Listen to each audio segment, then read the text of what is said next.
Ladies and gentlemen, your hosts, Michael Wilkes,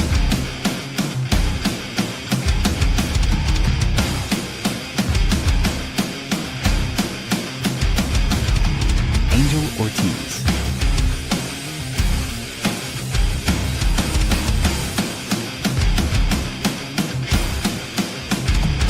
Dr. Chad,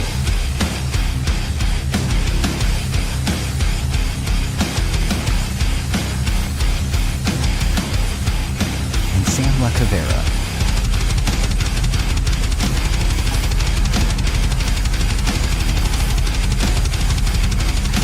Go check out beardedbrowns.com and be sure to like, follow, and subscribe. Enjoy the show. What is up, everybody? What is up? It is Tuesday, 7:30. You know what time it is. It's time for your favorite podcast, and you're listening to it right now, the Bearded Browns podcast.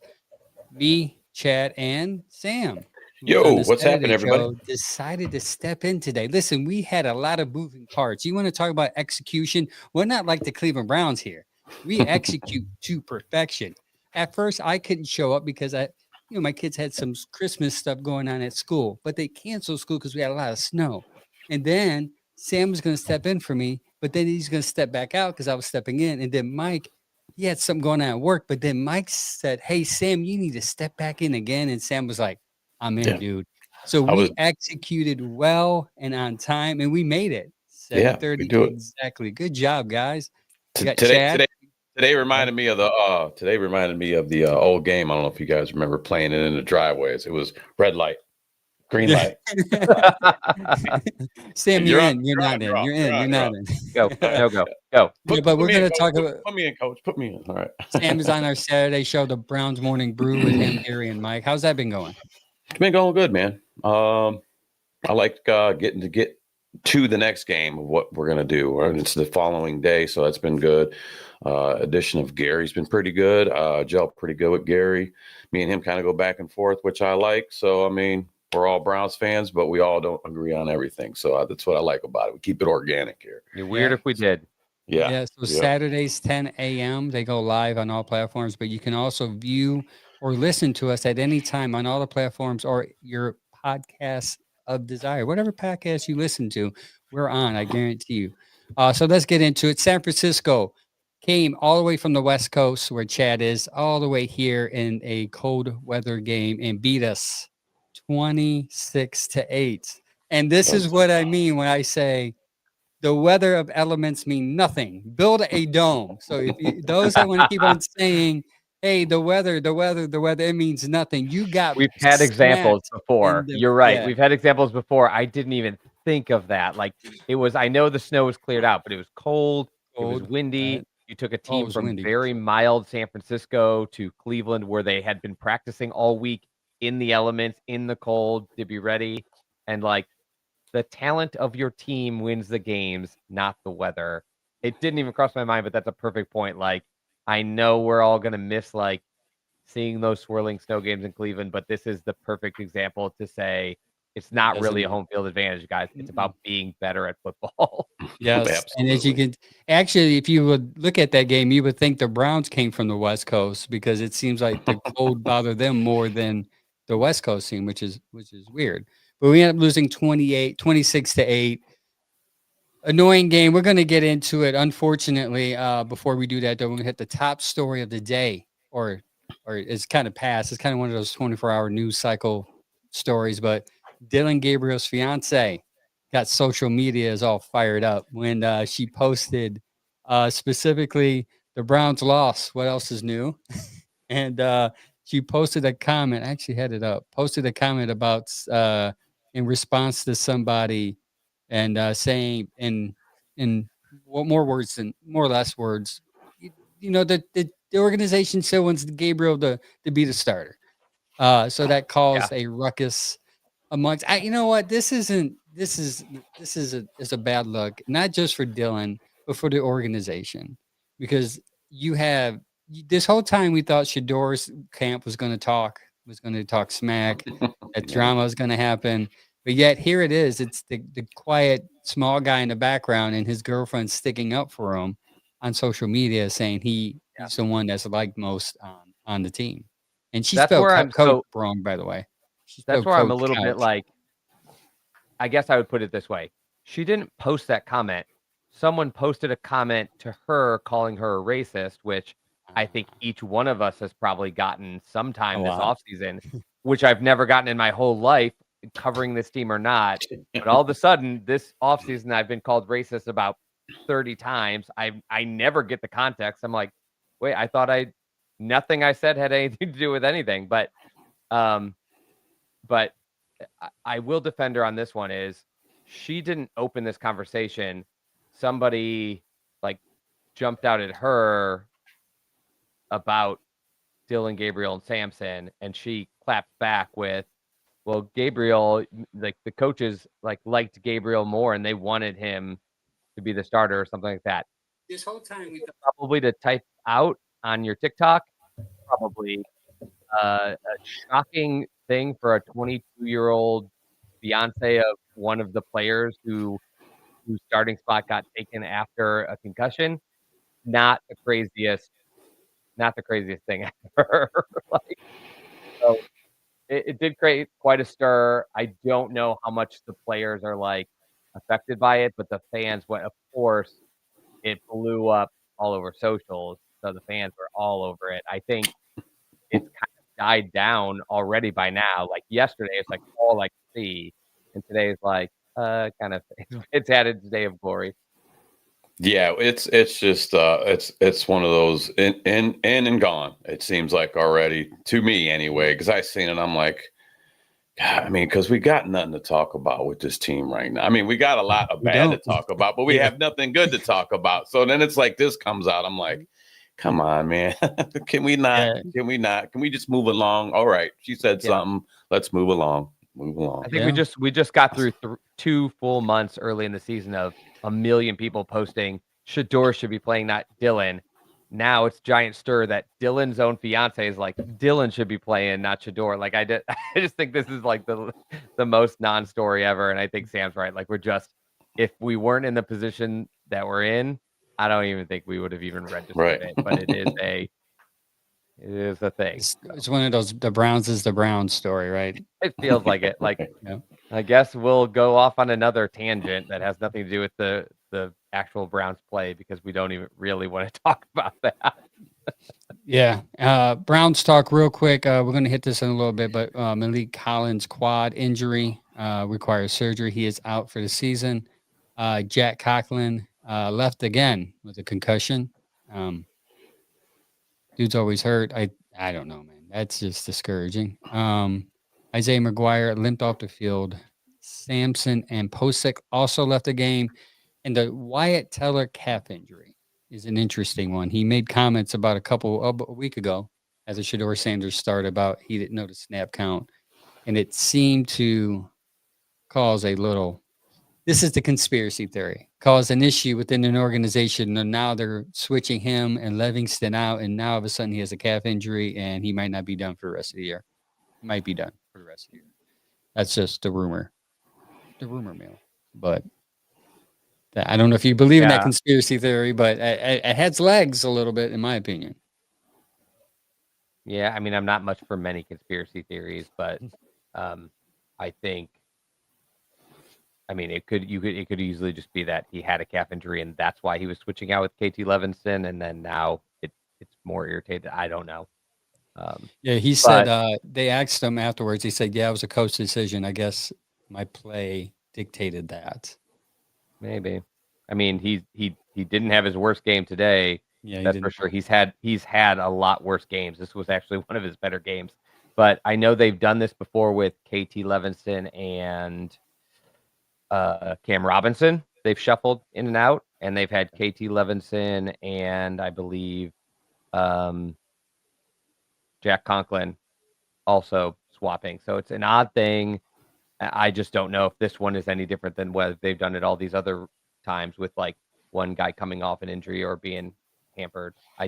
They also are throwing in extra linemen at times now to try to accomplish something. So it's hard to figure out what to make of it, but I guess we'll find out if there's something more to it soon. That's not going to stay buried. I don't think it's a quiet team, but if there's something going on, this is the last year of Wyatt Teller's contract. Like I think we'll hear something eventually. So yeah, and just he let it was play one out. of the guys that I would hope would stay around as far as veteran stability, Well, especially if Joel Bitonio retires. Yeah. I think the problem is he did have an okay game this game, but he has been down this season compared to his past, I think, pretty significantly. And so you have to wonder if they're not going to pay him what they're paying him now to give what he's been able to give the last year. Yeah. He's getting paid like a top 5 guard, and he just hasn't been that lately. Yeah, we'll have to see. We'll have to see what happens. I think he probably ended up. I think he did tweak something a little bit. That's just me. I think he did have to come out and baby something. I think he will be back playing. Yeah. I just First think cold weather game. A lot of people are tight. And he don't seem like the guy that wants. He don't want to be sitting down. He wants to be out there. I mean, he wants to see. He almost seems like the kind of guy that's going to go down. I'm going to go down with the ship. I'm going to be out there. Let me get back out there, coach. So we'll see. We'll see what happens. We've heard, by the way, we've heard this kind of stuff. Like to me, it's not crazy. I think Teller's comment a week ago of or 2 weeks ago during the Ravens game of this was the first time we've actually heard his full cadence. Yeah. Or he said, I actually think the quote he said I've only heard his cadence 2 or 3 times total since he's been here. But we've heard other times way back from Joe Thomas on of you remember the past times of oh, this quarterback came in the game and introduced himself. Yeah. To you remember those? We've had the lineman say hey guys, I don't know what you're expecting. To me, I took it less of anything against the coaches or the player as more matter of fact of hey guys, we're not all that familiar together. We've never really worked with the kid. And that was more of a, I thought almost defensive Sanders of yeah, we're all just learning each other now. And so there's going to be some bumps. And we've heard that from the past of this guy came out. We never even really introduced him because he's never worked with the first team. And I've heard that in the past from other guys as the Browns go through player after player. I'm sure it's not that different when DTR came in for the first time. That was mid-game, and they were probably I've never even heard this kid actually talk in a huddle. So, yeah. Only in Cleveland. Only in Cleveland. We're going to move on right now to our favorite segment of the week, brought to you by Allstate. Doug White, give Doug White a call. Get a insurance rate cheaper than what you probably are paying now. It saved Mike a lot of money, saves me a lot of money. It probably can save you a lot of money. You can use that money and put it back into your Christmas gifts, buy your kid an iPad because they don't have enough screens to look at. Either way, give them a call and let him know that the Bearded Browns sent you. And we're about to get into good, bad, and ugly.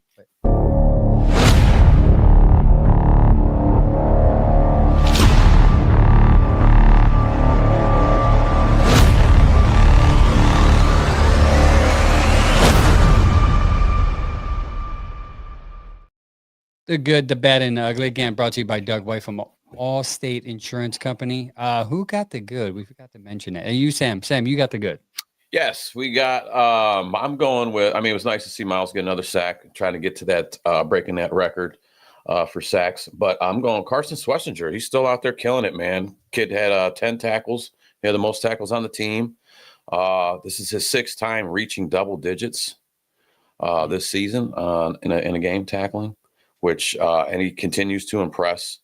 He already surpassed the 100 tackle mark. He's at 106 right now, I believe, on the year, and he's working his way, man. I called it a while ago, man. I said Schlesinger, defensive player, rookie player of the year, and then we're gonna have Miles with the defensive player of the year. So I mean, he looked good again, man. We got voting for NFL player, a defensive player of the year, not just rookie, but he'll be in there in the votes. He should at least. Yeah, he's looking good, man. So I just that was out of everything in that game because it was pretty bad. We'll get to all that, but he stood out, man. He's showing to be a legit linebacker coming in here, and he's going to be that future guy, man. He's going to be our future stud at that linebacker position. Yeah, we bring him up every week. Him and the other guy we'll bring up here in a minute. But either way, they're great draft by them for picking him up. I'll do the bad because the ugly will require Chad's expertise. But The bad, obviously, it's the special teams. A lot of TV, fumble, muff punt, fumble kick, everything. The guy didn't stick his leg out the end zone, out of bounds, and he caught it at the 5-yard line, backed him. I mean, it was just an ugly overall. Again, special teams play. Bubba needs to most likely going to be gone. Hopefully, if not, then this team is going to drive the fan base crazy if everyone comes back intact. It's just a weird year. It's weird because last year was a kicking issue. Now this year is like you find your kicker that's getting these extra points and the 3 points. Everything seems to be fine. Now it's like you can't punt cover, you can't block, you can't catch a friggin' ball going in the air. I mean, it's just the execution has just been horrible on that side of it, and it screwed us entirely because they benefited it twice and allowed them to get short field twice and score off that. And that's unfair for a defense that have been playing so stellar this year. Yeah, go ahead, Chad. I was gonna say this was so ugly that it could have been the ugly. The only reason we moved it to bad is because ugly is usually like a 1-game fluky thing, and bad is like this has consistently been bad. And like this was ugly as could be, but it's been consistently bad, and this was the worst of it. And you're right. Like I saw a stat that the 49ers didn't have a scoring drive over 40 yards, which is a lot due to this is how. And we've had multiple games now where special teams has, you hate to blame any game on one thing because if other groups played better, maybe you make up for it. But there's 3 games at least where you're just like, if this special team didn't go wrong, so wrong, like this whole game is changed in some way that maybe the Browns don't win, but they could. And we've had ones where special teams directly relate to losses. This is at least the 3rd time, and that is so frustrating. Yeah, I was coming out of the shower. All right, I was almost gamed. The game was getting ready to start. It might have been. He's giving us a visual, y'all. He's giving us a visual. I was trying to hurry out of the shower. I'm suds in my hair. I was trying to hurry up, get down, and sit down and get ready for the game at the first kickoff. I missed it. Okay, so I'm coming out of the shower and I can hear the wife in there ranting and raving. I'm like, well, we either got the ball first and we did something great, or vice versa. It's only 2 things that can happen, right? So I peek my head out. I go, what's going on? She goes, San Francisco scored already. I'm like, what happened? I'm like, did they run back the kickoff? She goes, no, but they run back a 60-yarder. I go, oh, gave him a short field. I go just like this. I go, is the special teams going to sit here and shit on us again this whole game? And lo and behold, it kept going and it kept going and it kept going. I'm like, oh, man. I just remember a time when the Browns were terrible, but I could easily leave and go to the bathroom if we were kicking off or punting, but I would never leave if they were kicking to us because our punt and kick returners, like Josh Cribbs era, were so dynamic. You're like, well, I don't want to miss this. It could be like our big chance to score. And that is just totally flipped. Like I could go to the bathroom while we're returning because I know we're at the 30-yard line or worse. And I can't leave when we're kicking off or punting because, like, who knows if I'm going to miss some giant return that changes the game. Like, oh, my gosh. Yeah, I go, is this going to be one of them special team games? And lo and behold. Mm-hmm. So, and we got a poll about it later, so we'll get more to that at the end. Yeah. But the last part is the ugly. And, again, this is Malik Collins' quad injury. And to me, this is just ugly because any injury that, like, takes a player that's playing so well, and he's having one of his best seasons ever. The dude's 30, and you would think he's actually, like, just hitting his prime. And it's such a bummer to see him sitting down on the turf in a non-contact injury and just knowing, like, my gut dropping a little bit, knowing, like, he went down, like, in a way that tells me he's not getting back up. And so right now it's listed as a quad injury. I took the ugly because from my background doing a sports rehab, like, there's only so many things this could be. And the 2 biggest things it could be is a partial quad tendon or patellar tendon tear or a full rupture of the quad/patellar tendon. If you ever hear it, it's It's the same thing. Quad tendon, patellar tendon is the same thing. But there's not many other quad injuries that would require a surgery and automatically guarantee somebody out for the year. The big thing to me is it a full rupture, or is it or mostly a full rupture or a small partial rupture? Either way, I wouldn't play somebody for the rest of the year. If it turns out it was a like full disruption, the bad news is this guy's still under contract next year, and he's probably going to miss most of next year too, if that's the case. The recovery for that is very similar to a patellar tendon. And like we know from Watson, I know they don't want to play Watson, but he's still a good example. Like we know from Watson, Rodgers, and Cousins and others, you don't just miss the rest of the season with an injury like this. You miss the rest of the season, and you miss about a year, which means next year around this time is when we would be expecting him back, give or take, depending on how well the surgery and recovery goes. And this is the time of year where, like, if this is when he was going to be back, would they even try bring him back? Yeah, are they even going to be like, let's get you on your 21-day window on November 25th? Like, you probably wouldn't even bother. So it gets to a point where it's like, this guy could end up missing an entire season if it's the worst part of this tear.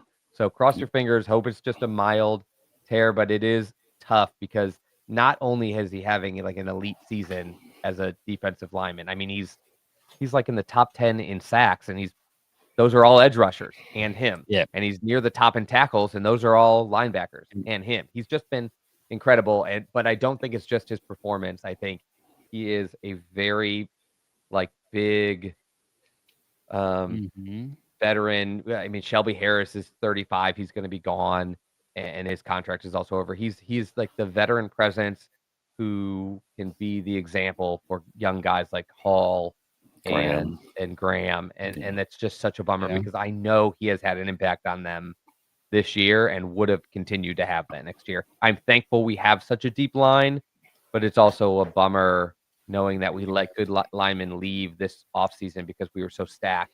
And now with these injuries, you know, we have a 49ers fan just said Collins. I pulled it up. Dang it. He jumped up. At least you guys got 6.5 sacks out of him. Niners pod. I mean, most defensive linemen, he's right. Most defensive linemen, if the entire year ends and you have 3 sacks, you're like, incredible. What a year. This guy's got like edge rusher stats this year. I mean, he's been having a stellar season, like you said. Right. It's just such a shame for it to go like, and I'm Chad and Angel, I'm sitting there, I'm watching it, and you just know just by, because Miles, I knew by Miles' body language, body language, and I seen Malik sit up, and then I'm like, I look at the wife, I look at him, go, I don't think this is blue tent. I don't think this is blue tent. And I seen Miles' body language, and Miles just looked like, oh man, dog.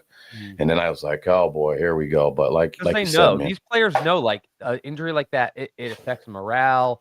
It affects like all of their demeanors, and it affects them because they know like that's the kind of injury that could happen to any of us. And they're not stupid. Like if it's that bad, they know like he's not just sitting down through December and he'll be back and ready to go in June mini camps. Like there is a chance this is a long road for him, and I'll have to wait till I hear the rest of the details. But such a bummer. You never want to see it. You especially don't want to see it from guys that are so important to the performance and the locker room in a situation where guys are still grinding, even though the season is essentially over. But he's one of those guys that just wouldn't quit, and it sets the example for the young guys like Swessinger, Graham, Hall, Miles. We never quit. Let's go. We can just hope that it's not as severe, and like you said, let's see what happens, and then maybe we can still keep our fingers crossed and get to see some more Malik Collins, man, coming out. To answer James Frank's question on YouTube, he asked a contract. It was a 2-year, $20 million contract, $13 million guaranteed, and has a void year attached to manage salary cap impact as a 4-year void year. A standard for us. Yeah, it's standard. Cap hit is approximately 4.2 million and this year. I mean the bonus is 7.1. I mean, if he's rehabbing well, they'll keep him. If not, they might give him an injury designation and cut him, and then just see if he recovers for the next year or whatever. All right, we're going back into the game. This horrible game recap brought to you by Bearded Bastards Barbecue Sauce. Go to Bearded Bastards Barbecue Sauce. Try to say that 3 times fast. Use the code Bearded15. Use the code Bearded15. You take 15% off your order. They are also selling coffee now. Coffee, roasted coffee, bourbon, roasted coffee, different flavor roasted coffee. So not only can you get your sauce, but you can get your little wake up and then drink it while listening to the Browns Morning Brew on Saturdays at 10 a.m. See how I did there, Sam? Hooked you up. Nice plug. We're going to get into it right now. Myles Garrett. This is probably going to be what we're going to talk about from this point forward is Myles Garrett sack watch. And he might get it this week against the Tennessee Titans at home, believe it or not. He got his 19th sack this year against the Niners. He's going for the record of 22.5, which was Michael Strahan 2001, and then TJ Watt 2021. Myles also has the number 25 written on his wrist every game. So you know that's the number he's aiming for, and it's doable. It's very doable. He's on pace for 26, I think. Yeah. So which is crazy, that's absolutely nuts. This team's so bad, and he's attributed some of that. Like he came out and said, some of that is because of what's happening in the middle. The rest of this defensive line is helping me. But, I mean, you can watch him individually on the tape. You can look at his PFF scores. You can look at his other advanced analytics, like his pressure rates. And he's also, by the way... loss. Yeah, by the way, it's worth mentioning that I think the record for tackles for loss in the NFL is 37. He's like at 26. He's also currently on pace to hit that record, which I don't think has ever been hit by the person that led in sacks before, which is surprising, but that's pretty crazy that he has 2 records, one that just nobody's talking about because the other one's so big. But yes, he is benefiting from the middle of the line, and we talked a little bit about like what Mason Graham and others could do. We'll see if any impact comes off with Malik Collins, but this is a very next man up. There's enough talent on this team to continue what they're doing. But it's very clear that that's helped him. But if you just watch him one-on-one with first-round draft pick, right. Yeah, he's playing one of the greatest left tackles in the NFL's recent history. Yes, and he blew past him. Insane several times. Like Trent has come out in interviews and said, "It's the greatest player I've played against. He's just incredible." And like we've seen him getting borderline 3 guys on him, and he beats the first one and then jukes the other 2. And like he's just doing individual things that are incredible. And like in a season that's so lost, I hate hearing like, "Oh, Myles Garrett is being wasted." Myles, you are not being wasted. Like part of We're the enjoying only it. reason I stay sane on a Sunday, like this game yeah. was well over, and Yes. he made a sack, and the whole bar. You guys know I run a Browns backers bar. The whole bar went nuts, and we're like, "Yes, 19." Like it especially helps that he's not just playing well; he's going for a record. We all cheered like, "You're not. This is not a waste. This is an entire fan base looking at you like we used to do it, guys like Joe Thomas, Josh Cribbs, for like, please give us something special because this team is trash right now." And so like you are carrying a fan base right now with these performances, like guys like him. So there was a play where he got off the line, went past Trent, and almost got Christian McCaffrey for a tackle for loss. Ended up being a 1-yard gain, but he went the long way around Williams. See, and still got the tackle for a 1-yard gain. But if he was there for another split second, he would have got a tackle for loss. And he was on the other side of the field. Yeah. This is how fast this guy's going. And Christian McCaffrey, like catching Christian McCaffrey in any context is like, that's incredible. Yeah, so Christian went up to him after the game, man. There's big respect there because he knows. He's like, he's a very formidable opponent. And I always the way Myles gets off the line and how he's got that lean, I always look at like sports crotch rocket biking. You know what I'm saying? When them guys got that lean and he can get in there so low. Yeah. I just love watching, man. It gives us something to root for, man. And it's been a tough season, tough sledding. But I'm looking right now. We got what, guys? 6 games left. Yeah. Let's hope for at least let's and I know we're playing the Titans. So he already had a 5-sack game, so let's just say let's get 2 sacks per game and really fun for him smash to this, end with like and really just a smash this crazy record. amount. And Let's nothing go. is given, by the way. It's not because he's at 19. It doesn't mean he's even going to get the record. He could get staggered, hurt. The team could kind of fall apart. Like there's a lot of things that could keep him. This is not a given, and he knows that, and so does the rest of his defensive line. Yeah, and when you play a team like if you play a good team like San Francisco, he barely got that one.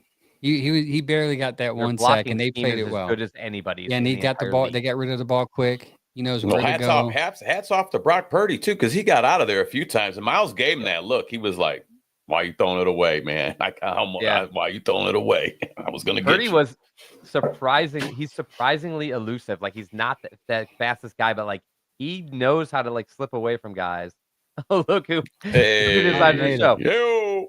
But it's just worth like closing that out. It's worth mentioning, like you mentioned the bend on Miles, Sam. One of the other things that like he needs to get a name for this, like this space jump he does. Have you guys watched the amount of times he kind of jukes right and then he just leaps and launches himself to the left and like jumps through 2 guys, and it's like there's got to be some kind of trademark.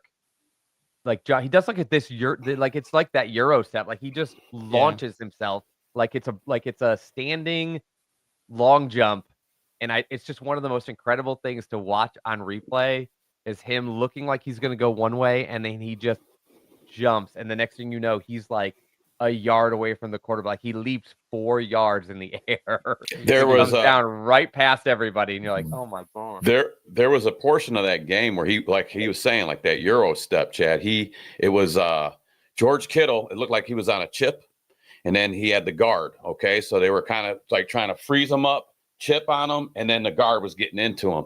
Well, Miles did that Euro step, and I seen Kittle because he didn't even get a chance to touch him on a chip, and he kind of just looked at him and then went on with his route like, what? I can't do nothing about that. And then Miles was almost in there again because he got right past that guard again. But he almost got in on it. He almost got him a few times, man. I was really wanting to see a couple more, but I thought at least 2 sacks for that game. But we got the one, so it's good. Got the one. It looks like Roger agrees with us in the comments, saying that as long as his other defensive linemen stay healthy, he'll continue to blow past the record. But those other guys make it possible, and that's kind of absolutely, like we said. I totally agree. I think it's just he's getting these sacks, and other guys are getting sacks too. Malik has 6, Alex Wright and Isaiah McGuire have a couple. It's just he's able to get more because guys can't just run in the pile or take off down the middle anymore. They have to run from him, and even if they're running and he's coming from the backside, he's going to get you. He's going to get him. Yeah. So. Even a few times, man, they lined him up in the middle. I'm like, okay, and it just depends on what's going on with the scheme of what they're doing. But I like when they move them around like a chess piece too. Sometimes you need to do that. Speaking of, this isn't a wasted season. We just talked about you for like 10 minutes. 10 minutes. We'll probably have to do that for the rest of the year because that's the only bright spot. Speaking of bright spots, Mason Graham continues to develop. And when we mean develop, we mean, and I think this is a tribute to Malik Collins and the importance of having him next to him because it didn't apply pressure to have him grow rapidly or didn't put pressure him to do certain things right away as a rookie, but he grew into what he's being currently because most rookies coming in the middle of a defensive line, the defensive tackle, you as a defensive tackle and you're a 5th pick, there's a lot of pressure on you. But he was hidden amongst these other, veterans that are lighting it up, and he was learning and progressing. And I'm sure Collins was getting in his ear, giving him advice. Miles was giving him advice. And what we're seeing, guys, is something special, not just with Miles, but the growth of Collins. And it's very, what makes it better for me, I know Chad watched tape too, but when you watch tape and the person points out certain things that you didn't see in the game that impacted a run or shifted the quarterback to go this way, which caused a sack, like that's the stuff that stats can't count, but it impacts plays. So now that I got my mic working, I want to touch on something real quick. I was listening on the way home, guys, and all I know is Sam looks good in suds out of the shower, and Myles Garrett's a monster. That's all I got. There's not much else to tell at this point. Just real quick on Mason Graham. Here's some PFF scores from like several weeks in a row. So let's say prior to week 7, prior to Miami, his scores were 63, 47, 53, 62, 60. Like, not the worst in the world. He had the 40s one and even the 53 are low, not acceptable scores, but he had some 63, a 62, a 60. You know, he was okay. Since then, he's had scores. He's had a 56, and then he's had 79, a 63, an 82, a 66, and a 75. Giant jump from what we were getting out of him the first 6 weeks of the season to this next 7 weeks. So it's not just like, oh, he had a good game. He's having consistently good games compared. His average in the first month was probably like a fifth, or the first month and a half of the season was probably like a 58 to 60. And now his average is really probably somewhere in the 70s, which is really good for a rookie defensive defensive tackle. Yeah. Yeah, especially changing what he did. I mean, it's not like that's an excuse, but we've said the whole time, he's kind of changing what he did. So we thought it would take a couple games to get going, and it did. But now that he's going, he's consistently been just a different tier tackle this second half of the season. So he's definitely been more of a terror back there and getting in there. I've been watching him grow, like you said, very quickly too. And but that becomes, I hate to go back to it. Malik's helping that guy out just as well because they're all getting in. It seemed like that monster defensive line that we talked about in the beginning of the season that we wanted was finally getting established. And you're going to hear stuff. You're going to hear guys say oh, he's the 5th pick of the draft and he doesn't have any, and he has a half sack. And it's like, yeah, okay, great. Except for half of the rest of the team does have an additional sack because he's constantly knocking guys into them and taking 2 guys. Yeah. He's also double teaming. He's pressure. His a big problem too. Yeah, big problem last year. Number. Yeah, big problem too last year was up the middle runs. You had that big plays. Yep. You don't have too many of those anymore. And guys would escape up the middle. Yeah. Not just runs. Guys would escape. Quarterbacks would escape straight through the middle where you're doomed.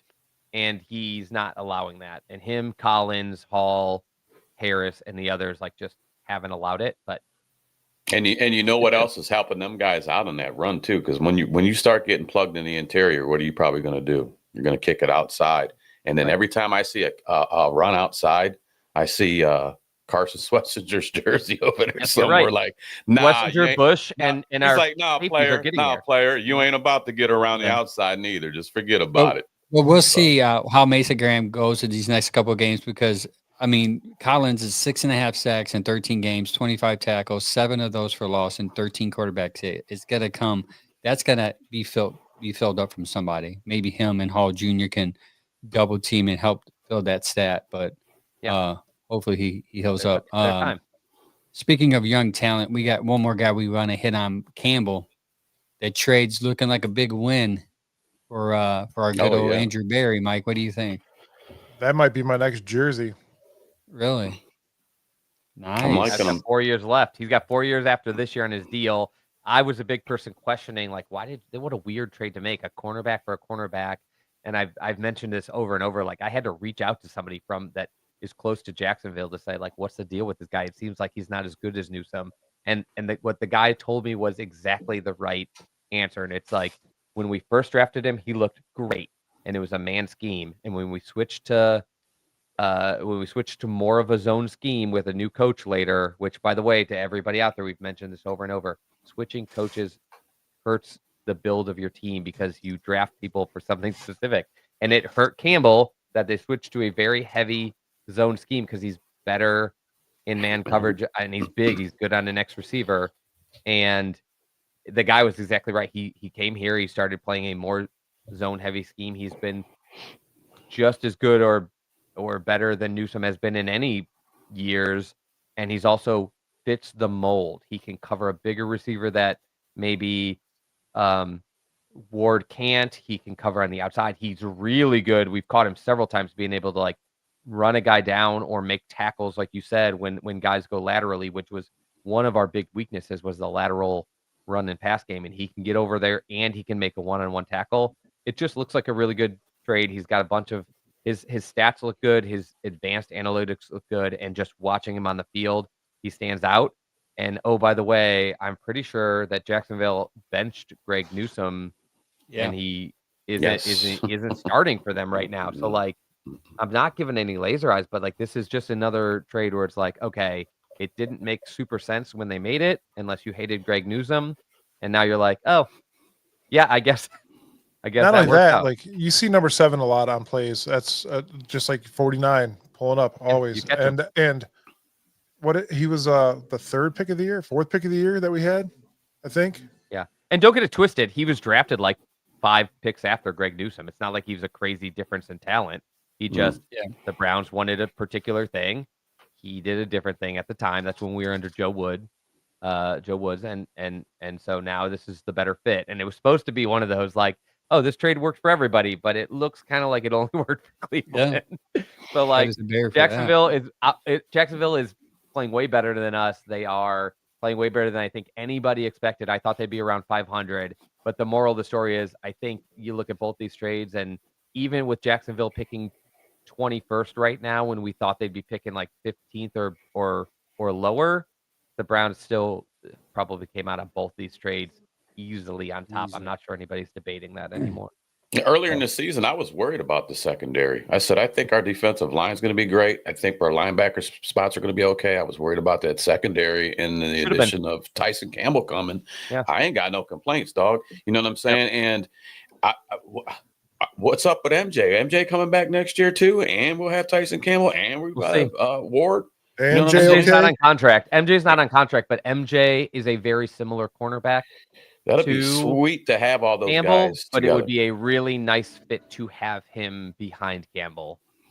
That would be an ideal part. You'll still need your slot, and actually, it looks like we've got a guy coming along in the slot position of Miles Harden. Again, he had his best game with like a 75 PFF score. He's noticeably better similar to Graham. He's noticeably better the last 2 or 3 games than he was all season. And he's just coming around. So, but this was a good one for him. And he's just wildly inconsistent. If they can lock him down or lock that slot corner spot down, and they do bring back Emerson, they have a deeper, better, more consistent secondary. Yeah.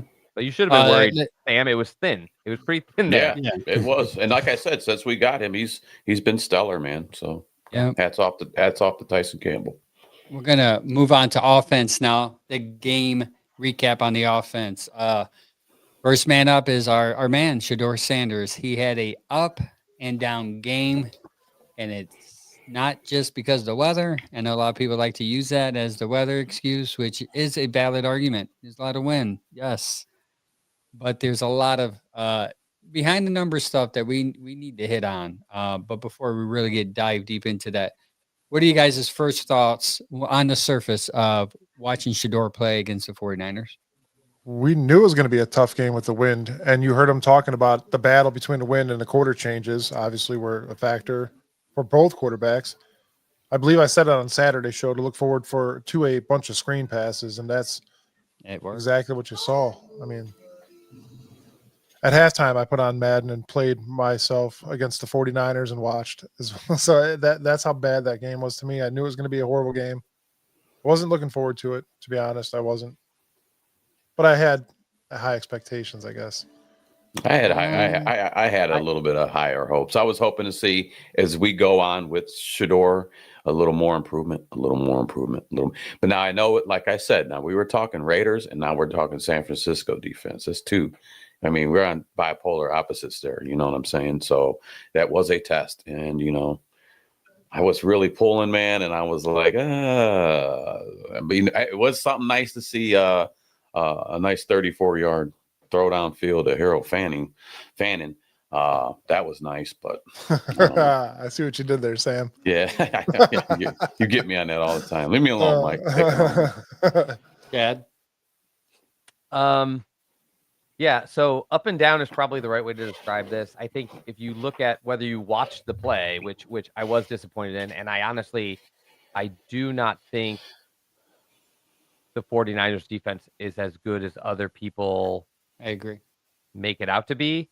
It's statistically not been their greatest group, and they have several people out. Several of their best players are out. So yeah, we brought that up on a Saturday show about their pass defense not being great at all. And I don't want this to be a situation where it's like, we did this with the Ravens too, who I think have a mediocre defense, but because their name is the Ravens, we elevate them because historically they've had great defenses. So I don't want to blame that, but I will say it was a much better defense than the Raiders. The Raiders are potentially the worst. The Raiders are fighting the Bengals every week to who is the worst defense in the league. So even a mediocre defense of the Niners, a huge jump up. But I'll say the basic breakdown for me is he did not play as well as I had hoped. I thought the jump he could make in progress could sort of match the jump in the defense, and I don't think it did. But I will say it's very similar to last week in the idea that like a lot of not great plays, a lot of not great decisions, a lot of missed opportunities, and then one or two flashes that let you go, okay, there's something there deep down, like under the needed development. There's something. He still throws, like he'll still make one or two throws where like beautiful, pretty, looked effortless. It just this week he also threw like a couple really sloppy ones and a duck, and it was like it was rougher to watch. That statistically, the Bond did get hit though. His arm. Not that one. Not that one. Okay. The one he threw on the run. I think he just was throwing on the run and he didn't have the right foot set. Yeah. And he kind of crossed calm down, Suds and stuff. But he did. He did have one. He did have one tipped. In fact, the one that got tipped ended up a completion. Had it not gotten tipped, it could have been an interception because the safety was bolting straight towards it, but it got tipped and fell short. And the only person that could get under it was Bond on that one. The one down the field was more worried about. Oh, you're talking about the one that looked like it was tipped because he like rocketed up in the air. That one. Yeah, the one that he like kind of launched and it just like swirled. But that one wasn't tipped. I should actually watch. I should actually watch what I say because I'm gonna keep it 100 here. When we went for it on that 4th down, and I go, "Why are we doing this on our 30-yard line?" And I said, if we don't get this, I know that's what all the stats say. Go ahead and do it and have some balls. But I was not. I was anti against that. I wanted them to just punt it away because at that point you're 10-8. Let your defense do their thing. They've been playing tight all game. I said if these dudes don't make this, and I said if these guys get a touchdown, I'm turning this off. And guess what happened? We didn't get the first down. They got the touchdown. And I shut it off. I went, cleaned out my toilet first because I said I better start scrubbing something. So I started scrubbing the toilet out. Then I went in and took care of the dishes. Then I went and started some laundry. I'm like, I just can't. Yeah. I guess the 4th and 1 call, we can hit on that real quick. Frustrating. It wasn't as much the call as much as the call of the play. Like, why are you going to give the ball to your tight end who's never taken a hike under center? And you're doing it at that moment with that field position. Kevin's always run been a wildcat, aggressive. right? But it was snapped to him. It was a little snapped different. to him. Yeah. So I mean, Kevin's been aggressive. That's not a surprise. What's surprise is that play call at that moment, and that play in that part of the field was like, that they're desperate. So this game is done. If they're pulling that out there, you're done. You're done. There was no reason for them to do that. You had 10-8, and then you're going to do that because you got to look at it as what's going to happen if we don't get this. You're talking about San Francisco. You're not talking about the Raiders. Right. They're going to score. Yeah, they're going to score. At least you want to try to keep them to a field goal, but no, the worst outcome came. We didn't get it, and they got a touchdown. You gave them another short field. They probably could have kicked a field goal from there at that point, right? They probably just could have gotten the ball back, and even if they got 0 yards, make them work for it. Make them go punt it, and then make them go 80 yards for that. The reality here's what's sad though. I trust our defense. It's very clear nobody trusts our special teams, or else you just punt that away. The fear punt is it away, man. You punt it away and they return it 80 yards and you end up even worse off. And you're like, we should have just went for it. I think either way they would have scored. They have so little faith in the special teams. I think that could play into them being like, we're going for it. At least we know we have a shot to get 1 yard versus punting it and letting somebody return it on us. No, man. Punt the ball and you hope that you can stop the punt return, which is a pretty good probability. And make them go 80 yards or 70 yards. Don't let them go, make them go 30 yards to the end zone. I mean, come on, man. All right, enough of that. Let me hit up this comment from Earl the Man Booth. He said, "Why are expectations on Facebook?" He said, "Why are expectations for Shador to perform so much higher than Flacco and Gabriel?" I can't speak for the show. Tell him to message back. And what expectation seems higher? We just want him not to score 8 points. Yeah, is that a high expectation? Exactly. We gave Gabriel like so much shit because he scored 17 points a week. Exactly. And then Shador scores 8. What's the I was going to say that. Difference? I think we're Mr. Booth, man. We're as unbiased as possible. What we're going to do to Shador is what we already did to Dylan. I don't know if this is your first time watching the show or second time, but I get this on Facebook all because Flacco. we did it to Flacco too. We're going to compare all these quarterbacks the same. We are a very statistically driven show. We're going to show you stats, but what Chad said is true. There's something different about Shador beyond the stats that's attractive.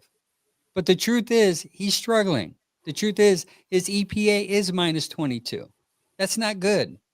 The truth is in the league. Yeah, it's bad. The truth is he did hold the ball a little too long against San Francisco, against a team that was dead last in sacks with 15, got 3 on you. Why? Because you were holding the ball for 3.37 seconds. You had the best offensive line game of the year, and you scored 8 points. 8. So what you're saying is every quarterback that walks in there with those big stupid headphones on and their fancy little outfits should be listening to Creed "Take Me Higher" every. No, they can listen to whatever they want. I don't care what they listen to. What I'm saying is, Chad thought I was really coming up with something. What I'm saying that's what Kirk Cousins. That's what Kirk would be listening to. We are going to unbiasedly tell you how we feel about our quarterback, and we love Sanders. We want Sanders to succeed more than we want Dylan to succeed. That's just the truth. If anything, I want to come on the show and be as unbiased as possible when it comes to Shador.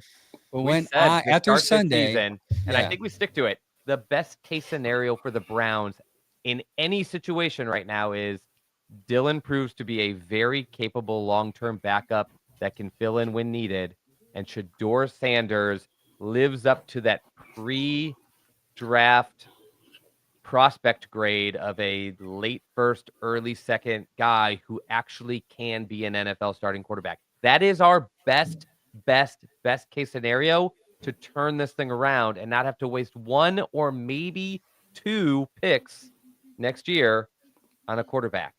All of us want that. And anybody whose goal is for this team to turn it around, that is the fastest path to success. 100%. Shador Sanders is your starting quarterback next year.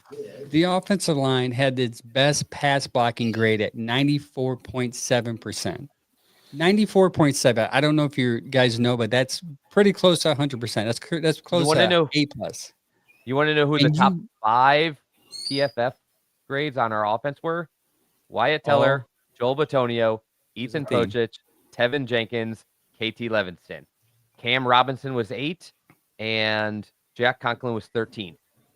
You got the best performances. You got the best performances out of these guys as a whole, and you scored 8 points all year long. You scored 8 points. You got 8 points. You got 8 points, and that's just reality. And I know people don't want to see that. They want to blame Kevin, which Kevin is to blame. Kevin might need to get fired. The special team sucks. We get that 100%. But the truth is, there's some things about Shador he needs to fix. You had a defense, I'm going to reiterate this, who had 15 sacks, sacked you 3 times because you held the ball for 3.37 seconds. Okay. They had a pressure rate of 36 and 36.7. Let's round it up to 37%. Every drop back, they were in your face 37% of the time. The league average is between 25 and 30. And that's not, and you're saying, what do you mean, Angel? But definitely a little high. Yeah.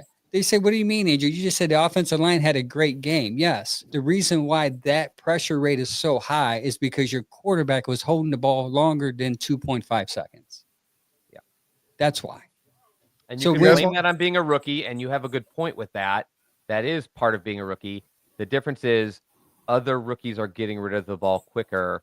If you look around the league, they're not all holding the ball that long, even in their first or second or now his third game action. And so we're looking for that improvement. The difference and again, people throw this as like, oh, you guys are counting him out already. Nope. We're just telling you after 2 starts and 3 games, this is where he's at. That's the point of this show. We got to talk about it. There is one thing, and as much as we can say this is where we're at with 2 games, okay, from them, it might turn around. We don't know, and then we'll have a whole nother scoop to talk about, right? Mike, how many games do we need? How many games do we need? 4, Chad. 4.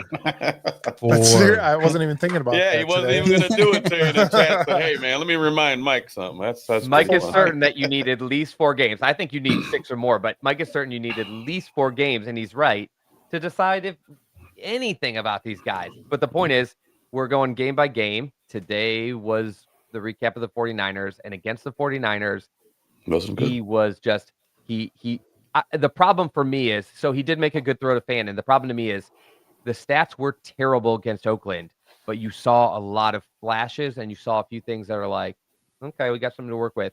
This game, the stats were actually a little bit better in some areas and a little bit worse in others, but I didn't see as many things that made me go, okay, we got a little something, and that's a bummer for me that I didn't get to see the same film stuff when not only during the game, but on the film breakdown yesterday. I was hoping like maybe I missed some stuff that he did really well, and it was like, no, it actually looked worse on the recap than it did. And what really hurt was that touchdown to Fan and looked sweet, because I go, all right, there's hope. We can put points up today. Okay, that showed me, hey, we can put points up today, and it didn't happen. It just didn't happen. Guys, for both quarterbacks, guys, you have receivers that can't get open. Some of them were open at times. Don't get me wrong; they show it on film, but it is hard for them guys to get open. For some reason, these receivers can't get open, and they can't catch the ball. I'll go back to that 4th down that didn't work out. I think that was a pivotal moment, and I think that dictated how everything else was going to go, because after that, it just went downhill from there.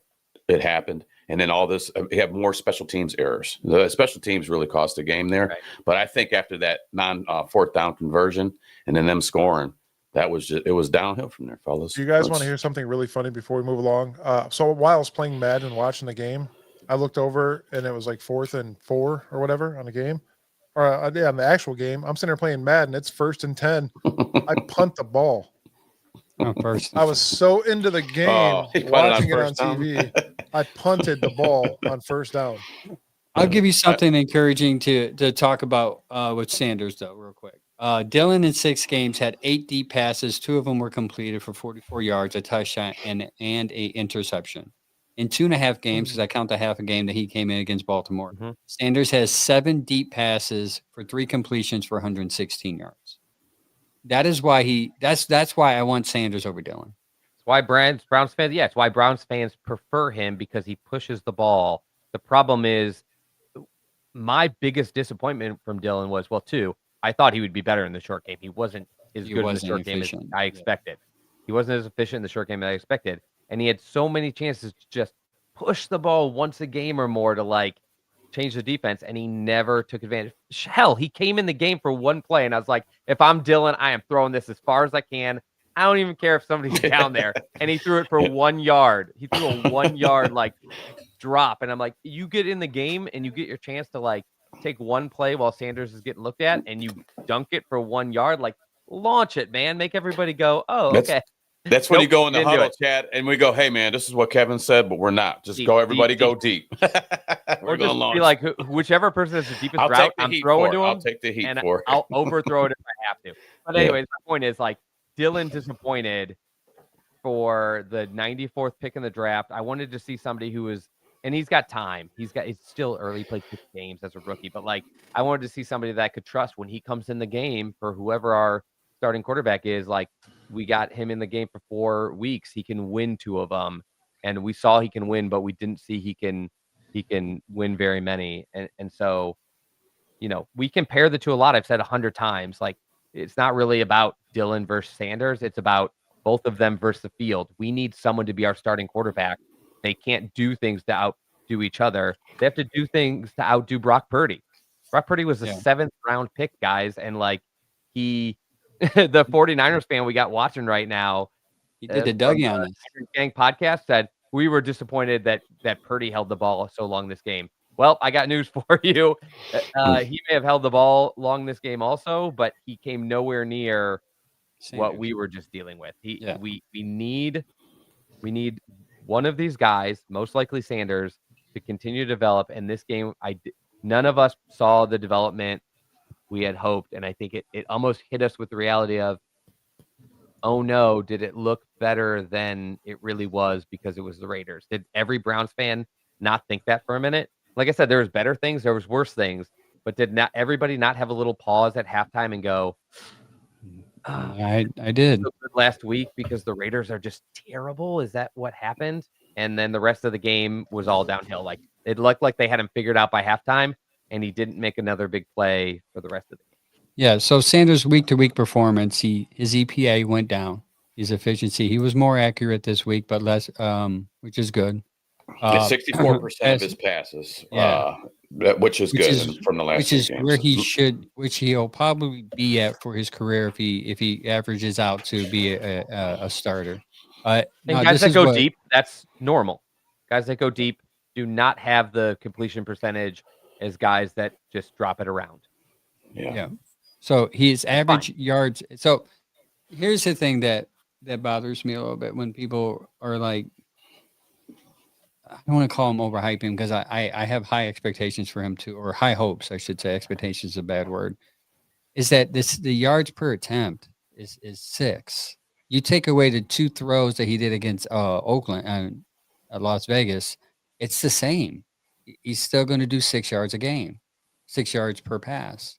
And we were on Dylan's balls about this, about him doing 5-yard passes. 5.8 yards per pass. We want Sanders to be like 8 to 12, not 6.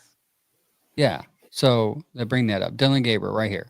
So you have 2 interceptions, 7 touchdowns, average yards per attempt, 5 yards. So right now, Sanders is just averaging 0.9 yards per attempt. That's what his average is. And we're sitting there saying he's much better than Dylan. Like, I'm a realist. Well, the thing, though, too, man, isn't that's 6 games. Is he much better than Dylan, or this guy's only on 2 games, much better 2.5 games?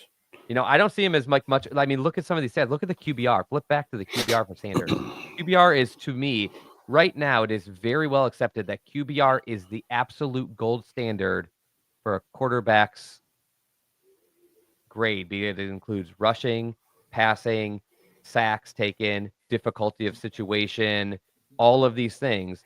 His QBR is single digits, guys, 7. Dylan's was 30. The difference between the two is 30. I see a route where he gets a lot better, and I only see a route where Dylan gets a little better. We've been saying floor versus ceiling, and I think most people will agree, like Sanders' ceiling's higher. When he throws a nice ball, he throws a ball in a way that Dylan can't throw the ball. He throws a ball in a way that several quarterbacks in the NFL can't throw the ball. But like his passer rating, okay, fine, that's an important stat. But to me, there's QBR, and that was created by ESPN. For anybody that doesn't know the difference between passer rating and quarterback rating, passer rating just means like touchdowns, interceptions, completion percentage, total yards. It's just a very simple stat for throwing alone, and it's just to make an argument between 2 passers. It's not a great stat anymore because the NFL has changed, and ESPN created QBR, and it has been the gold standard for a long time because it encompasses people like Lamar, Josh Allen, who can really elevate your team because they can run for yards, because they don't take sacks, because they make bigger plays in bigger moments. And so, you know, that's what I look at. And the other one that we could all talk about, I look at it on Sumer Sports all the time, who we've referenced, is EPA per play. That's for every player. That's for quarterback or any player. EPA per play is a really good stat to look at. How is this player doing compared to other guys on the team, compared to the entire league? In both of those categories, I think he's 58th in EPA per play for all quarterbacks on Sumer Sports, and Dylan was 51. Newsflash, guys, who cares if neither of them in the top 32? It's not good enough. Like for all the people that are like, oh, you like Dylan, you like Sanders. I don't like either of them as a starter right now. But what I need to see over the next 6 games is Sanders elevate himself not to Dylan, not above Dylan, but in the mix of other rookie quarterbacks that have worked out and in the mix of NFL starting quarterbacks somewhere in that top 32. And that's the same for EPA per play. It's the same for QBR, and he's got a ways to go. And because it started so slow, he may not get there. But what we need to do is look at a game-by-game basis, or for the last 4 games of the season, or some reasonable chunk. Is it much better than now? Yep. And right now, like those stats are rough, guys. I was going to kind of say that you kind of touched on it there, Chad, too, but because we were trying to give a Dylan Gabriel comparison to Shador. We got to wait till he plays more games. We got to take Gabriel 6 and then Shador 6. Then we can have a conversation. Yeah. You know what I'm saying? What I want people to avoid doing is Sanders may catch up to and surpass Gabriel. Who cares? Gabriel's not a starting quarterback in this league. I need Gabriel. I need Sanders to catch up and surpass. As we do this whole yeah. No, I totally get you. And the Sanders crowd. We can. What I want to do. We'll have this talk when we see all the chips on the table. I want to look at all the games are played equally. And I want to see that. Hopefully that can continue. I want to see that. I want to see him land in an area that someone like Bo Nix as a rookie landed in, or somebody like Caleb Williams landed as a rookie, or somebody like Jaden Daniels, Cam Ward, guys that Cam Ward stuff. Daniels is a special one. He's a special Cam Ward stuff because we don't know if he's going to work out. But and I don't expect it, guys. He's not Jaden Daniels. Bad news. Yeah, no. But I don't want him to be JJ McCarthy. I want him to be. He may not be Drake Mayer or Jaden Daniels. That's ridiculous. But we don't want him to be JJ McCarthy. We want him to be somewhere ahead of Michael Penix. We want to see him where Bo Nix is. We want to see him. Brock Purdy had 6 games at one time that he started as a rookie. We want to see is Sanders somewhere in that neighborhood of other successful rookies who have actually worked out. Can he fall for 4 or 6 games in that realm? Not Dylan Gabriel, because we all think Dylan Gabriel's a backup. So I don't give a shit if he passes Dylan Gabriel. Right. He needs to be much better than Dylan Gabriel. He needs to be as good as starting quarterbacks in the NFL who came in similar situations. We've talked about this before. Baker Mayfield was not getting first-team reps. Hugh Jackson insisted on giving those to Tyrod Taylor. And when Baker Mayfield came in that Jet game, he had 0 first-team reps in any, and he had no regular season action. But you could see in his first 6 games, wow, he is got something. Yeah, that's what we need to see. We need to see him play these 6 games out, and the reason we talk about him game by name and we need so much improvement is he had a rough start, and we need that to catch up. We need him. I'll also say that I'll add this to it. He said, from his mouth, "I'm better than most of these starting quarterbacks in the NFL." And the stats, this is what upsets me because I believed him. I had hope, and I was like, "Yeah, he's gonna come in and tear it up." Or hopefully tear it up. He hasn't. So we can't sit there as Shador fans and hype him up when he was on the bench and then come and ignore these red flags when they're there. And for those that are new to the show, we do this weekly. We did this weekly with Flacco. We broke down the quarterback stats. We said this is what some concerning stats. We did this with Dylan. When you come back next week, good or bad, we're going to do this again with Shador because he's our starting quarterback. And guess what? If they end up going back to Zappy, well, listen, another thing to add to all this is the strength of schedule has gotten way easier, and it's much easier. I don't know, man. Bears are playing pretty good. Buffalo, and then we got Steelers. So that's I don't know, man. I don't know about easier. Yeah. I'm looking at it now. Yeah, don't mistake easier for easy, Sam, because you're right. It's not easy. I mean, I'm looking at it right now, man. We got the Titans. Okay, we have a hard schedule. We thought we were going to have the Jets too, but we're looking at the Titans, and anything can happen the way this season's looking. So I don't even want to touch that. If you're a Browns fan and you are assuming a win next week, then I don't know if you've been watching anything. No, Sam's right. Like, there is no gimmies. Yeah, I mean, you still got the Bears, Bills, and Steelers again. So I mean, that's not easy. Bears aren't going to be easy. Can I bring up one more point? Because we talked about QBR. That's really important to me. And I think that is the standard. EPA per play, very important. I'm just looking at rookie quarterbacks this year on PFF. Jackson Dart, 71. And I do not think Jackson Dart has been lights out. I think he's been just okay. That surprises me. But 71, I know he runs well. His passing grade 66, his running grade's 80. So that helps. But Jackson Dart, 71. Tyler Shuck, 70. Cam Ward, 57. Dylan Gabriel, 49. Bad. Shedeur Sanders, 39. Also bad. So we don't need to see him beat Dylan Gabriel again. Just to reiterate that point, we need him to see him up here with Cam Ward, Tyler Shuck, and Jackson Dart. And I don't want to hear, well, he was drafted later than them, because everybody who's given me crap all year is, but he's the second best quarterback in this draft. So go spend the next 4 games being the second best quarterback in the draft and at least catch Tyler Shuck, who I liked as a Browns prospect. And you would make me feel a whole lot better, my guy, if you go out there and you start putting up Cam Ward, Tyler Shuck, Jackson Dart numbers for the month of December. Like, everyone will feel better. Hell, the team might feel better enough that they go, I don't love trading up for a quarterback next year, and nobody in this class blows me away. Let's build up the rest of this team and see what we got in this kid. That is the dream. And when we meant by easier schedule, Oakland, easy. San Francisco's defense was supposed to be easy. They're not as good as even we had the 49ers fan said, hey, the injuries has hurt them. They're missing Bosa. You're going to have Tennessee. Warner. Yeah, they're missing. Yeah, you're going to have Tennessee. That's easy. So you had 3 games that were pretty easy for him. You got the now, Bengals you're going to again. get concerning. They have Burrows back, but their defense blows. You're going to get concerning when you go against the Bears, who have the most takeaways in the league. Pittsburgh, who plays as well. And then who's the other team? Buffalo. We got Bills. Buffalo's awesome. Yeah. So those 3 games are going to be tough. So you got Steelers 3 with more like Steelers at home. Easy. That's you never know on that. See, the Bengals game is a complete opposite of us. They got obviously a good offense. They could put points on the board. They could do that. We already talked about this. Is it not annoying that we played Lamar Jackson twice when a bunch of their games people got to play somebody else, and we're going to have to play Joe Burrow twice, even though most of the league got away with playing Joe Flacco or what's his name, who I can't even think of. Oh, like we talk about the breaks, man. It's such a Browns thing to be like, yeah, you guys are gonna get to play Burrow and Lamar both times. Watch Aaron Rodgers. We'll play Aaron Rodgers twice while everybody else playing Mason Rudolph. Like, I would rather us get defeated at the hands of Burrow than us going down to Flacco, who we traded over there. Yeah, imagine that one. You going to see people go crazy. Imagine that one.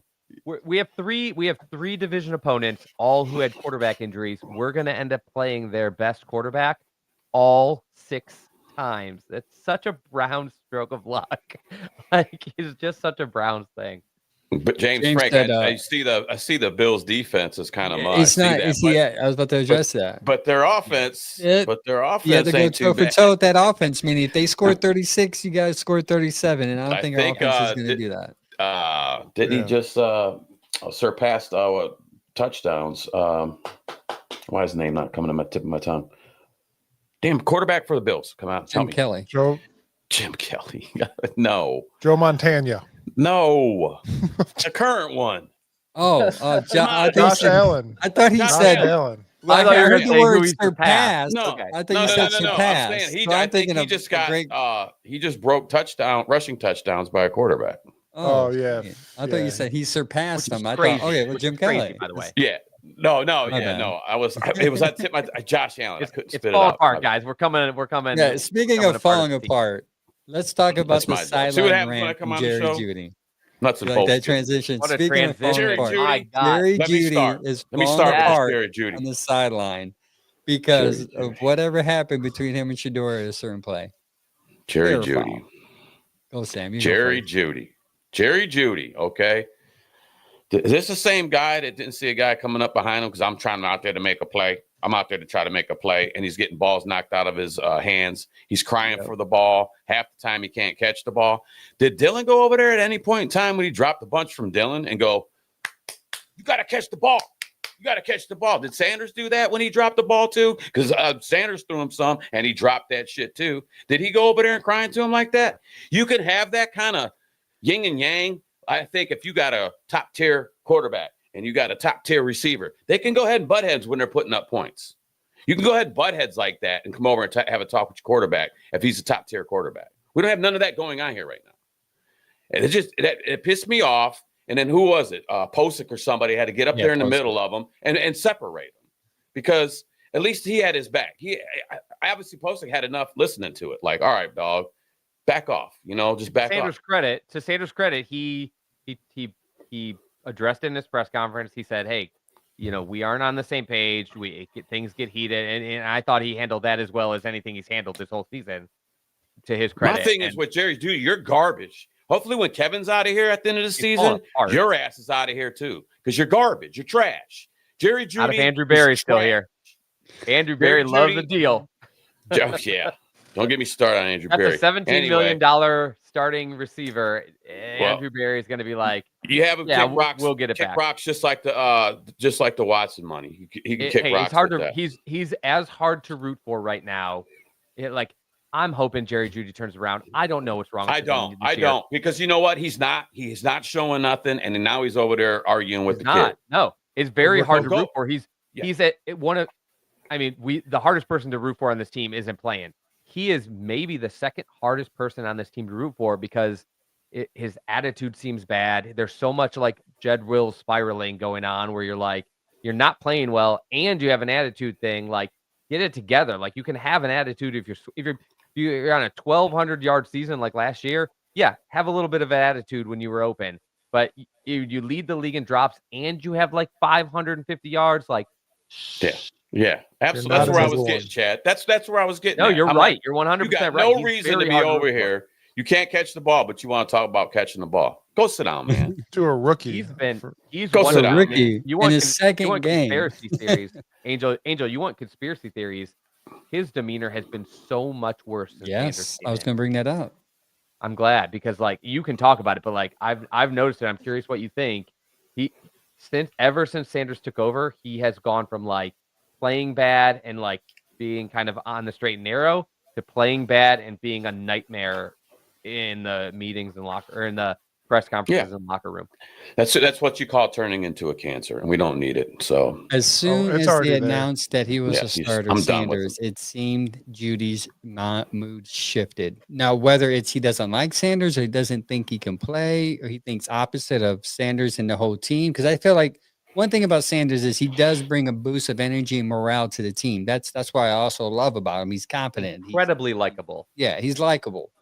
But it seemed like the only person that doesn't like him on the team is Jerry Jeudy. It's been from the beginning, and I don't understand it other than the fact that he's tired of switching quarterbacks every year. He's like, not another freaking quarterback in the middle of the year. I got to switch. But yeah, him and Jeudy, and I get it too, man. Every quarterback's got a different touch on the ball. You got to learn how to gel with a quarterback. But at the end of the day, you've been playing this game since you were a kid in Pee Wee football. Then you went to college. Now you're in the pros. Yeah. Learn how to catch the ball again. Why are you have to learn how to catch the ball again? Whatever your problems are, that's fine. Have your problems. Jerry Jeudy don't need to bring it to the rest of the team. I'm done with Jerry Jeudy. And that brings up our next sponsor, Trash Can Jeudy. Out. Okay. Done. Speaking of blaming Jerry Jeudy, blaming Shedeur Sanders, we're going to get into another segment. He's just a guy. He's just a Steve Smith. Hit it. He's a jag. Just a guy. Sam is on. You are, dog. Just a guy. All right. I'm sorry, fellas. We're about to get into a segment called the Blame Game. Here you go.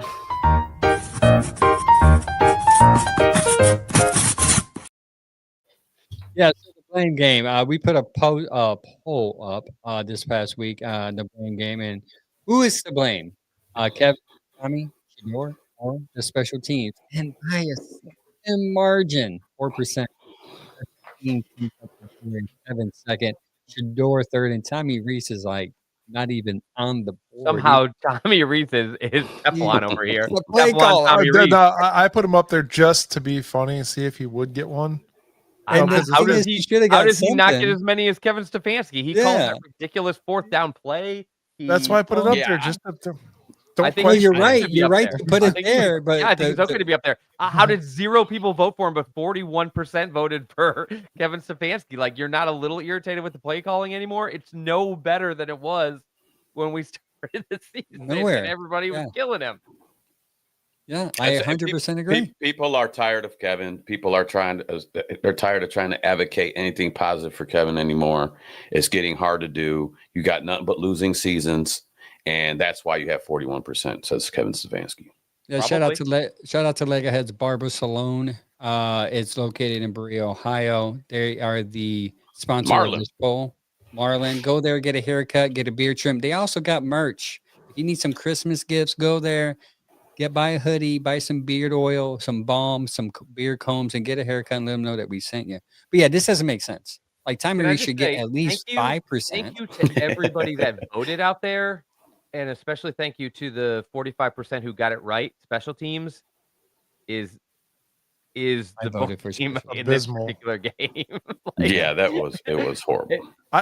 So I started writing notes Sunday because I got everything ready for today's show Sunday. And for special teams, we never really write anything in there, but this week I just wrote "We are ass," and somebody deleted it. But I'm glad because I knew Chad was already going to be on one. I don't think I deleted it, but that's actually true. That we're bad, guy. Like I got an argument with somebody next this week. He's like, "Dude, we should take we had just cleaned up a few things. We could take the division." I'm like, "You think we're catching the Ravens? The Ravens are only in shape. The Ravens are only in bad shape because they lost Lamar for 4 games or whatever. Like they won one of them. Like the Ravens are so much more ready to compete right now. Even the Steelers, like, Ravens, they're not great, but when they have Roethlisberger out there, they were 4-3 or whatever. Like they're 5-3. They're just those two teams are better than us, guys. And shocker, why have the Bengals had the struggles we didn't expect? Their quarterback got hurt. What caused the Ravens to falter? Their quarterback got hurt. What's causing so much problem right now for the Steelers? Their quarterback got hurt. What's causing the problem with the Browns? We came into the season with our quarterback hurt, and he wasn't that great to begin with. Like, you cannot win without a quarterback. All those other teams are going to finish the season with one, and we're searching for ours, and maybe Sanders will be the guy, but he's not yet. Rookie Sanders is not veteran Roethlisberger. He's nowhere near Burrow. He'll never be Lamar. Like, we're looking. They have it.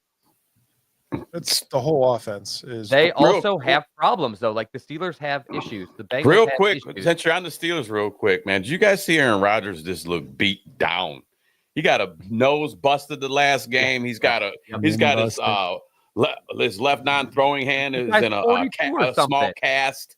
Yeah, he just looked beat down, and somebody had his picture on a meme, and it was his face, and the bridge of his nose was busted with a Band-Aid on there, and they said he looked like one of the burglars from Home Alone. Yeah, that was the shrooms he took before the game. Oh, straight up, like he straight up. I deadlifted the other day. I could not get I couldn't walk straight for 2 days. Like getting old sucks. He's 42. The chances were he was going to start the season the best he could, and he probably wasn't going to finish very strong.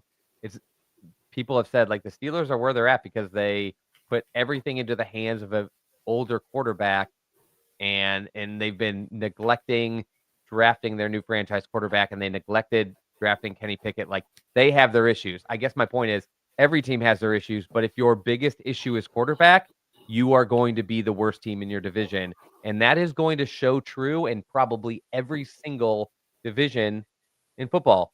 Who's in last place right now between the Vikings and the Bears and the Pat? It's going to be the Vikings. I'm not looking, but JJ McCarthy stinks and everybody else doesn't. If your quarterback stinks, you're going to be at the division. And again, the only thing we have going for us is ours is a rookie, and he has a chance to get better. If yours is Aaron Rodgers, let me paint a quick picture for you guys. How sweet would this be? All right. Let's say we got Steelers at home, gents, right? Yes, we do. Second to last game of the season.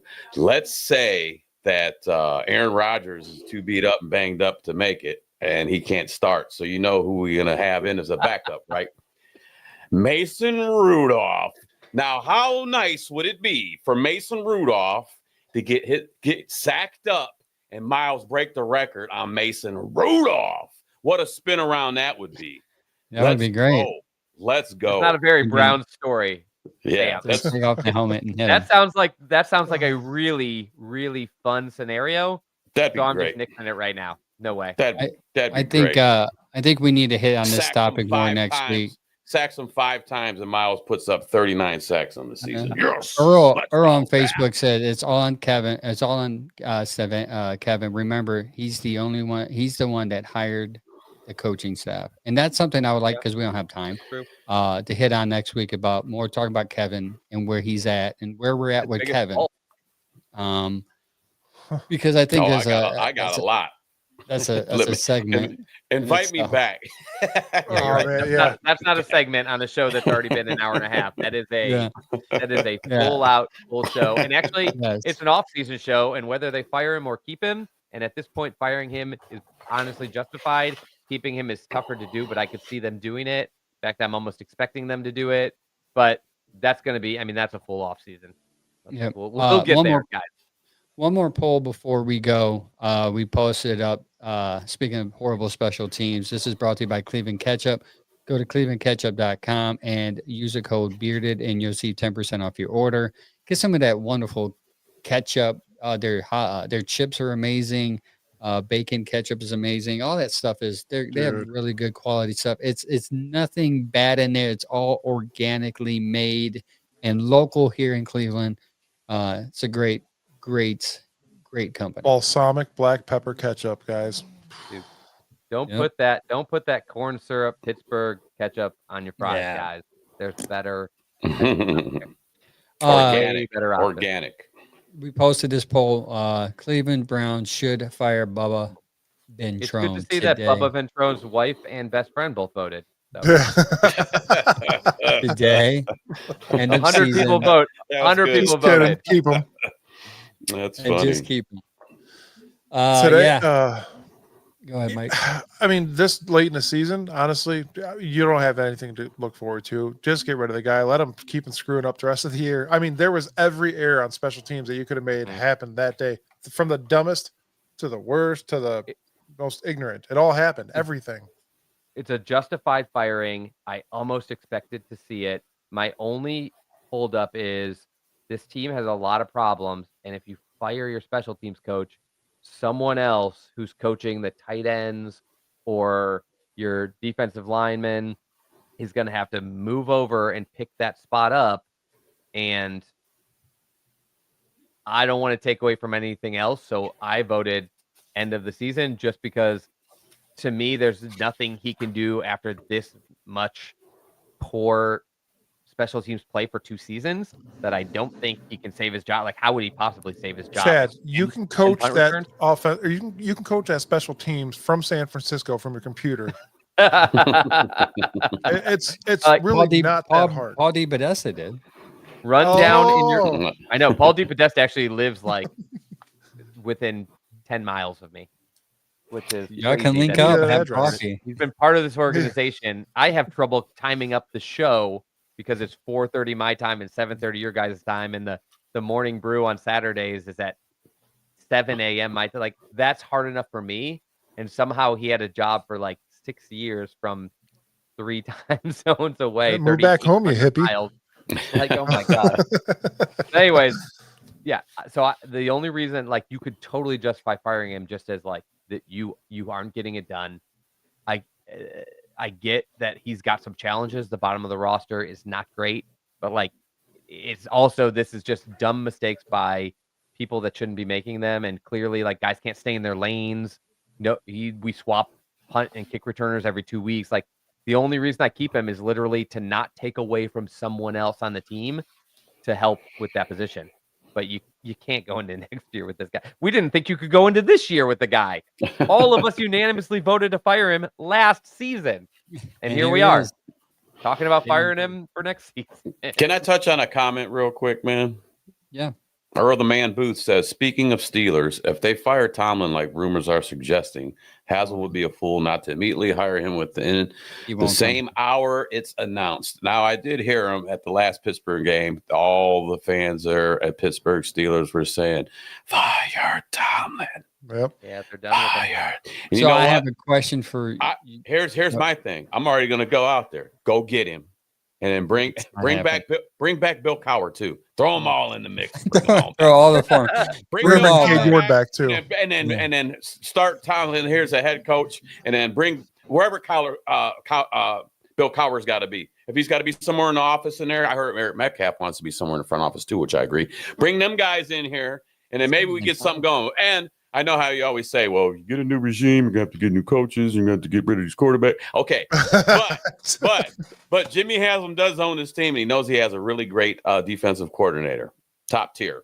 So in the stipulation, you bring in a new regime, you have to keep Schwartz. All right. What if Mike Tomlin runs a different defense? What if they don't get along? So you want a defensive guy to come in. If you win a Super Bowl, you all get along. You want Tomlin, who is a defensive guy, come in and say, do whatever you want with the defense, Jim. No. Because he's going to take over the defense. That's his specialty. Also, too, he's not going to come here because he's not going to disrespect the Pittsburgh organization and come to. It wouldn't happen. He wouldn't. I don't think he would. Also, I don't think he's going anywhere. I think he's going to come here with a collaborative effort owner that wants everybody to have say. When he's had dominance over there in Pittsburgh for decades. Right. It just goes to show you that even with winning and getting into playoffs, true, it's not enough. It's just not enough because the fans over in Pittsburgh do not want. And this has been not just this year. Why? They've been hounding on him for a few seasons now. They want him out of there. Quarterback. He never developed one after Ben. He's never had that. So if you don't have a quarterback, your coach is always going to look as worse than what he really is. Yeah, facts. He's held it together well. I would give him this. As a coach, he has done more without a quarterback than any coach I can think of, except for maybe Shanahan. Like him and Kyle Shanahan have a knack of keeping their team in playoff contention, even without what anybody would call a good quarterback. And it's really just those two I can think of. And but the thing is, he built his culture over there with Ben Roethlisberger, who's a borderline Hall of Fame quarterback, and ever since he's left, they've just I don't know. He's borderline Hall of Fame quarterback to me. But anyways, like my worry would be fans are gonna be mad. I'm cutting that one up, dude. I'm gonna use that one. The part of this team that we really need to turn around is the offense, and the biggest thing we need to do is develop a quarterback. And as awesome as Tomlin is, and if they hired him, I'd be like, okay, let's see who brings in as offensive coordinator. But we're still missing the biggest thing we need, and that's develop a quarterback, develop an offense. And it's like, can he do it? He's never done it. In his 19 years, he's played 304 games, won 189, lost 113. I think if he wins a couple more games, he's like one of the winningest coaches in the NFL. And again, even without Roethlisberger, he's continued to win. It's just ever since Roethlisberger left, he's never been able to get better. He's never been you know better. What? Because he's a coach. He's a coach that puts his players in positions to win football games, and Stefanski doesn't. Yeah, he does. He does that really well. I just wonder if he could start it over. There's a difference here compared to what he walked into in Pittsburgh. Go ahead, Angel.